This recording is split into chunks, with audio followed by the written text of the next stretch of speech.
So with the most recent PvP sandbox changes inside of Destiny 2, we saw 120 RPM hand cannons get nerfed really hard, and that has opened the door for a lot of other primaries.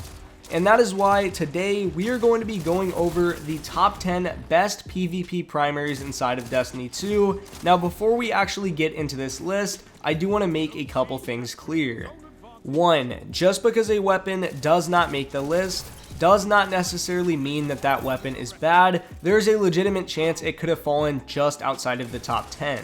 2. You may agree or disagree with certain things based on if you play on console or PC. I tried to factor in both of them. Keep in mind, I do play on console, but there are certain guns that are just absolutely amazing on PC, and I tried to keep that in mind when making this video. Also, if you disagree with anything on this list, feel free to let me know in the comments below. Anyways, let's get on to the video. Starting off this list at the number 10 spot, we have none other than the Dead Man's Tale. Now DMT is a prime example of a weapon that is just much better overall on PC. Obviously that's just due to how aim assist works. On console you don't get a lot of aim assist while hip firing over longer ranges, and obviously on PC that really doesn't matter because PC players don't have that much aim assist in the first place since they have more control over their characters anyways. Now if Dead Man's Tale never received any type of nerf, it would probably be number 1 on this list, but even before the nerf, it wasn't the greatest weapon on console and it just got a little bit worse. On PC, it's obviously still amazing, but I just can't give it that number 1 spot when, it's just not that great on console. I don't really like using this thing, but it does have some nice benefits to it, like it has its own perk pool, it can get Vorpal 4 times. Vorpal, by the way, is absolutely cracked for shutting down supers in PvP, and overall, DMT is just a very good gun. Moving on to the number 9 spot, we have the Iron Banner SMG, the Multimach CCX. Now when you first take a look at this SMG, you might think it's a little bit underwhelming. It was an older weapon that got reprised and there's not that much going for it at base value, but when you really look at all of the things that this weapon can get, with a perfect rolled multi-mach, this thing is reaching 24 meters as a lightweight 900 RPM SMG. Keep in mind, that is in the ballpark of Shayura's Wrath range, which is a 600 RPM SMG. And because shotguns did recently get hit with a nerf, that has really helped SMGs and other close range weapons as they now have more room to operate. Moving on to the number 8 spot, we have arguably the most broken and overpowered gun in the entire game. Now depending on who you ask, they might think that this weapon is literally the number 1 weapon in the entire game, and there is good reason for that. This thing is an absolute beast, and obviously it rolls with the Desperado perk. Now for whatever reason, if you are unaware of what Desperado does, basically reloading after a precision kill is going to turn the messenger into a rapid fire frame pulse rifle, but it's going to maintain the damage of a high impact. And by the way, if you are unaware, the messenger already has a 0.67 TTK, which does allow it to 2 burst other guardians, and that is before Desperado even kicks in. I don't even want to know what the TTK is in that, but let's just say it's really fast. Coming in at the number 7 spot, we have none other than the Dire Promise. Now at face value, the Dire Promise doesn't really look that good. It doesn't have the best base stats outside of handling, and that is obviously because it used to be a 150 RPM hand cannon, and those have since been removed from the game, and their stats just kind of fell behind a little bit. But honestly, the Dire Promise more than makes up for that with its amazing perk pool. You can get things like Snapshot Rangefinder, Opening Shot Rangefinder, Overflow Elemental Capacitor. There are just so many great perk combinations on this gun. If you guys have ever seen me playing Trials of Osiris, you would know that I actually do use the Dire Promise quite a bit. I feel like it is just one of the most consistent 140s in the entire game. It is just such a great option. Moving on to the number 6 spot, we have yet another hand cannon that used to be a 150 RPM. This is going to be the Thorn. Now, in my opinion, Thorn really has everything going for it outside of maybe its range. It lacks opening shot or rangefinder and doesn't really have the best range stat. But Thorn does more than make up for this with the simple fact that it can 2-head one body up to 4 resilience, which means basically anybody who isn't a Titan in the Crucible will get 2-head one bodied by your Thorn.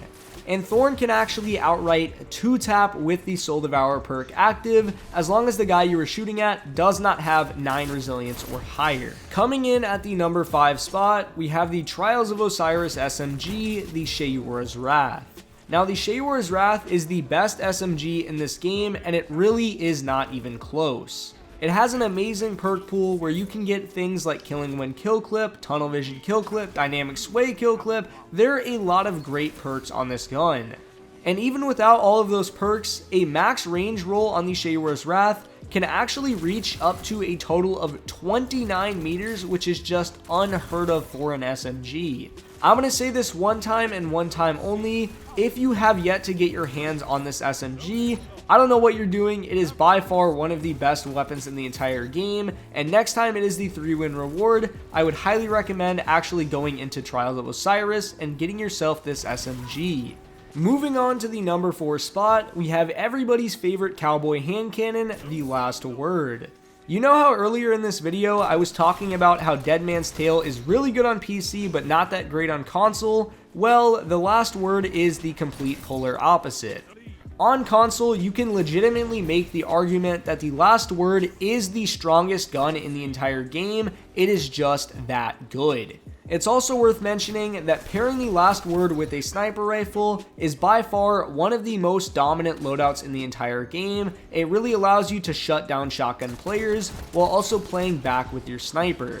Overall, the Last Word is just an absolutely insane weapon when it comes to console. Now, if this thing was as good as it is on console on PC, then it would probably be in the number 1 spot, kind of like how Dead Man's Tale before the nerf would have been in the number 1 spot. Like, the Last Word is that good. Moving on to the number 3 spot, we have the one-tapping machine, the Hawkmoon. Now, when you take a look at the Hawkmoon stats, you will quickly realize just how good this thing is. The only place where it may seem like Hawkmoon is lacking a little bit is in the range stat. However, Hawkmoon does have the ability to roll with random perks. One of those random perks is Opening Shot and the other is Rangefinder, so that problem can actually be corrected very easily. And in my opinion, the amazing stats on the Hawkmoon aren't even the best part about this gun. It is the ability to 2-tap and also even 1-tap.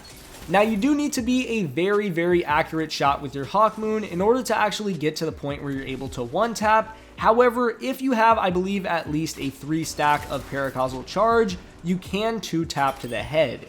Overall, I really do feel like the Hawkmoon is an absolute beast of a hand cannon. However, the only thing really holding it back is that more casual players aren't really going to be able to take advantage of Paracausal Shot as easily. Moving on to the number 2 spot, we have the Adept Palindrome.